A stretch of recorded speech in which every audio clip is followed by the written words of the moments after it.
And turn back. What the is happening in the NBA lately?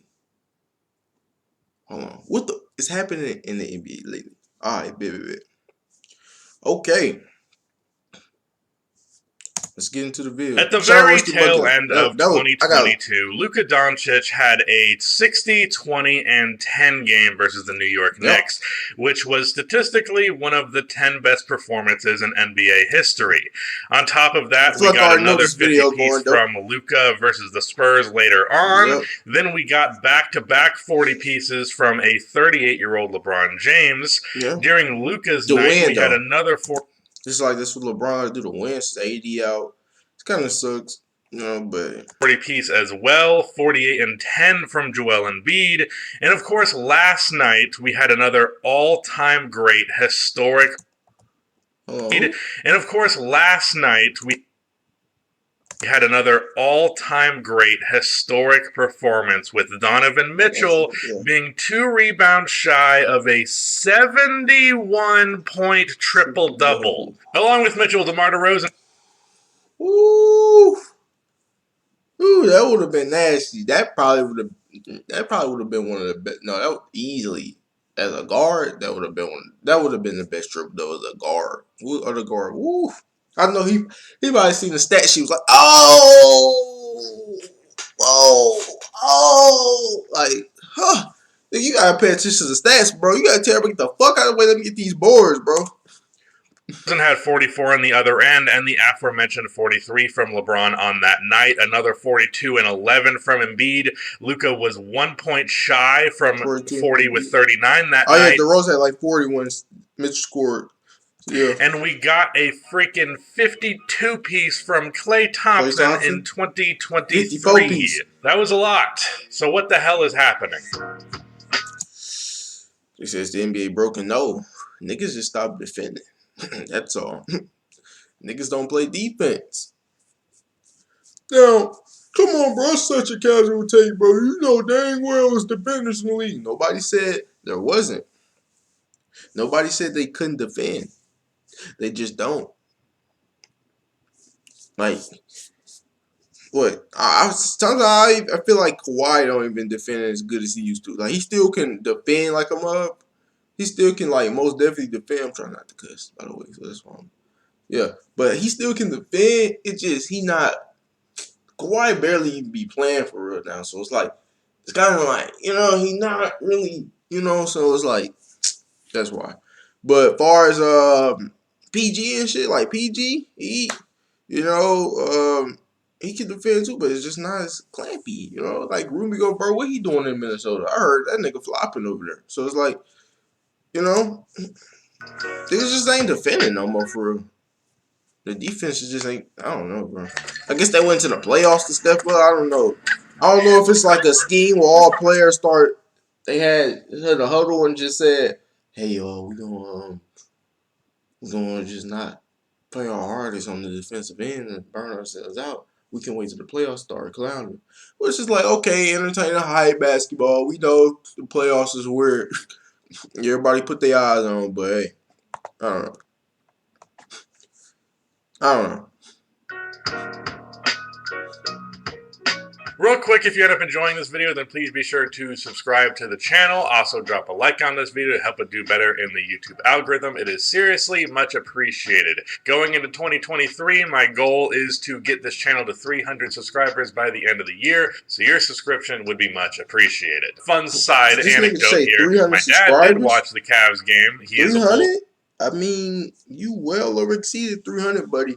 Fan along with me. Trying to say 300K. He had no idea that Donovan Mitchell had 71 points, and I find that hilarious. Hold on, what happened? Me, he had no idea that Donovan Mitchell had 71 points, and I find that hilarious. But I guess we can open with that performance first, because it's obviously the most ridiculous one that happened. The only one that's arguably as ridiculous is the Luka Doncic one. He did grab, what was it? Okay, answer this question, quick question. Who do y'all think his performance was better? Luka Doncic or Donovan Mitchell 71? I feel like a lot of people, a lot of casual fans were easily going to say, well, honestly, let me take that back, because Donovan Mitchell was 2 rebounds short.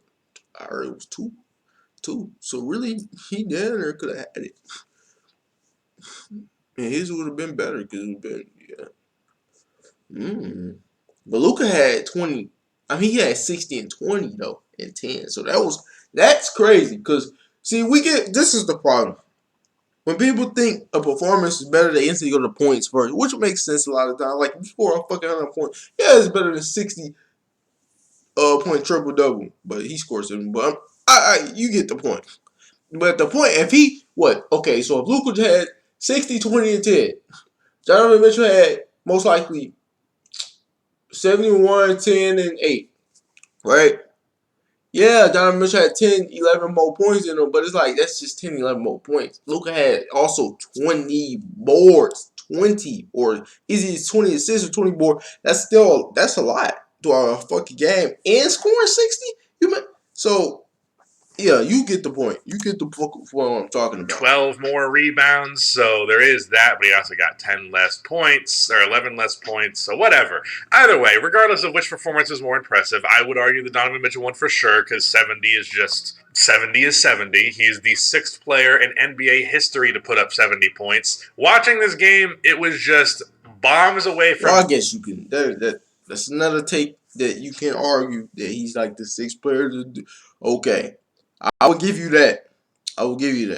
Deep, and then anything he tried to do in the paint either worked or resulted in him getting to the free throw line. Like, he was finishing through so much contact or dealing with so much contact that he got to the line. And in fact, I watched the highlights of the game again just as a refresher before this video, and it was very funny if you look at the NBA.com's highlights of this game. There's like a minute interval that's nothing but free throws because of how much the Bulls were fouling. And I realized the thing that people always do when they look at a box score and they see a high scoring performance, but they also see that player hit like 22 free throws, they like to freak out and be like, oh, this performance wasn't even that valid, it was just free throws. First of all, that's stupid. Free throws are a part of basketball. Exactly. Second of all, this was not a poorly officiated game. The Bulls just could not stay in front of Donovan Mitchell. And third of all, hopefully that shit don't happen in the playoffs. We run into them. Oh, man.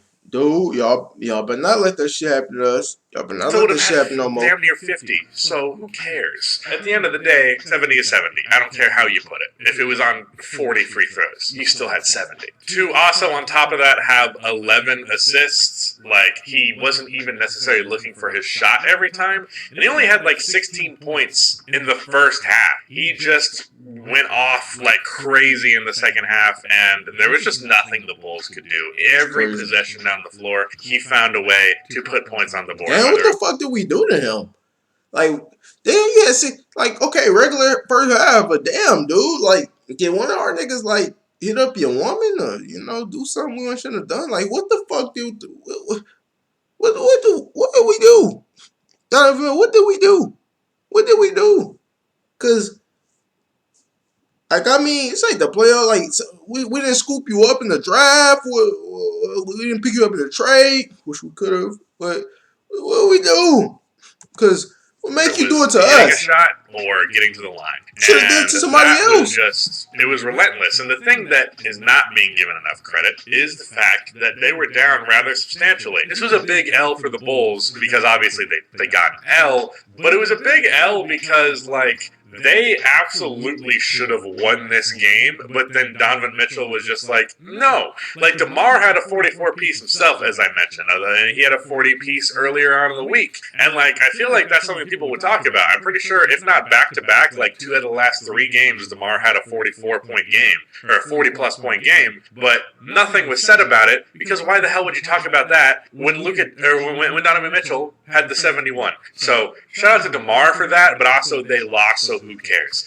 On the other end of things, I want to talk about another game that happened that night, which was Klay Thompson having 50-plus points. Now, that's impressive. In 2023. Off the knee, everybody saying Klay washed. It's good to see him, like, shut motherfuckers up. Oh, it's just one game, bro. Klay been low-key hooping lately. Last couple of games, he been hooping. I think he just had, 30 points, 30? Like, he's starting to kind of catch that groove again. You know what I'm saying? which I realized, like, is just now the year, obviously, but that was kind of a stupid thing to say. I would have said Klay Thompson in 2022. You know what I mean? Klay has just not been the same since he returned from his both ACL and Achilles injury. It's perfectly understandable. Those are kind of severe injuries, if you didn't know. They've kind of derailed a couple of careers. So this game from Klay Thompson, it was weird because it felt like truly a mix of vintage Klay and Achilles injury. It's perfectly understandable.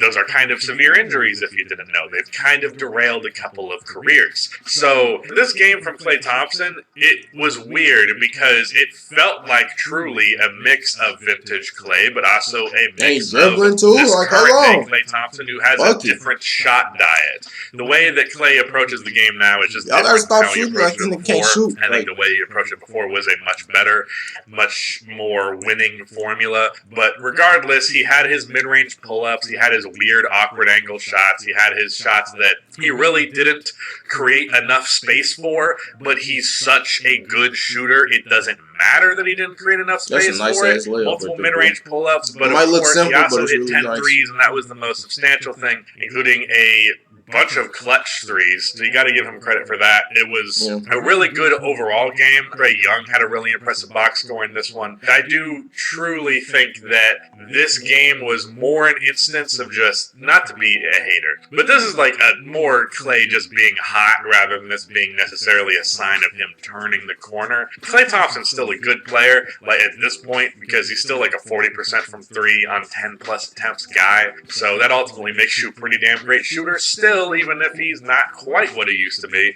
But I do believe that this one is not necessarily a sign of like, oh, Klay Thompson is back. I think he's still capable of having these really on-fire performances going forward, but ultimately he still has the issues with his shot selection that I don't think are ever going to be overcome unless he just really puts in the work too. And then let's talk about LeBron James. On his 38th birthday, he had 47 points against, I believe it might have been 48. Shit, let me Google it. LeBron had 47 points against the Atlanta Hawks on his 38th birthday, and he had 43 points yesterday against the Charlotte Hornets, and I very nearly went to that game, so I'm quite annoyed that he went off to the degree that he did. But what's interesting is how very different his approach was in each of these games. In this first game against the Atlanta Hawks, it was a lot of getting to the basket, of course, and then a lot of three-pointers. Whereas if you go to the Charlotte Hornets game, it's just mid-range after mid-range after mid-range. A lot of them were one-legged, which was interesting because it's not really a shot LeBron does a ton of the time, but he was just feasting on them against the Charlotte Hornets. He also had a couple of other plays. He had that crazy reverse alley-oop off of the Dennis Schroeder pass, obviously. LeBron don't be LeBron, so it's never surprising when he does the hell LeBron off thing. In two back-to-back games, two 40-point games back-to-back, at 38 years old. And that's the thing that has to be highlighted here. And I know some people get tired of it, the whole LeBron is so old and he's still doing this shit thing. But ultimately, it genuinely needs to be highlighted.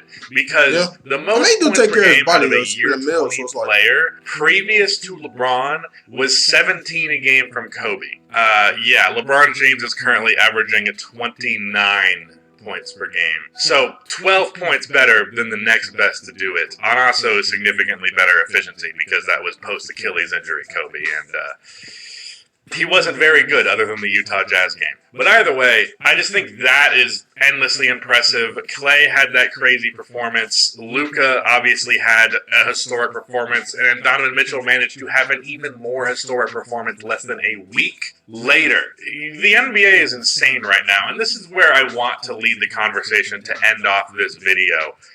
I think we're getting to the point where the pace and space of this era is bringing us closer and closer to 60s era numbers. Not everywhere, because the difference really is going to be the efficiency. Because if you look at old 60s numbers, you'll see that even Wilt Chamberlain was barely shooting above 50% from the field, and he was like leading the league by doing so. Meanwhile, there were players who would average 30 but would shoot like 40% from the field. So we still have crazy efficiency now, but also these crazy high numbers because the pace only seems to go up every year. Teams seem to run as much as they can, and the 3-point shooting just makes it easier to put the ball in the basket because even if those shooters are not even shooting, the mere existence of them keeps their defenders at bay, and that allows superstar players like LeBron James, like Luka Doncic, like Donovan Mitchell to just carve apart defenses because they either have to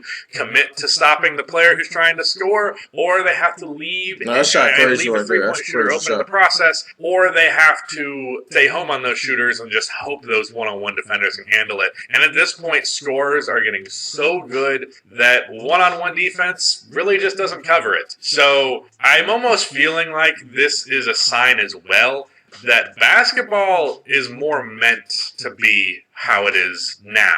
Whereas like the 90s, the early 2000s, a little bit more towards the late 80s as well, there were a lot of rules that really overemphasized defense. And there were a lot of people who would argue that was more like that's how it should be. Defense should be the priority, or the rules should favor the defense or whatever. But I truly think that just crazy high volume stats might just be the way this game is meant to be played, and we're returning back to it after the early times in the league where that was how it was. I do find it very interesting. The pace of this era is getting on par with the pace of the earliest eras in history, which were off the charts in that department. So, yeah. I don't know that we're going to get a 50-25 season like Wilt Chamberlain put up in 62, but I do think we can get some stuff crazy like that because Luka Doncic is averaging 35, 9, and 9 right now on plus like 5% true shooting versus the league average. So there are some inhumans among us, I guess. All I really wanted to talk about in this video was just how crazy all these performances have been. There's not really that much of an overarching point, but yeah, the NBA is great. I'm really loving the season so far, and I gotta get better at turning on these games as they're happening. Anyways, that is it. Shout out to Rudy for editing the video, and goodbye. Shout out my nigga Rusty Buckets. Damn, it's crazy. I paused it right at the right minute, but yeah, it's good for the bit. Damn, 17 minutes. So do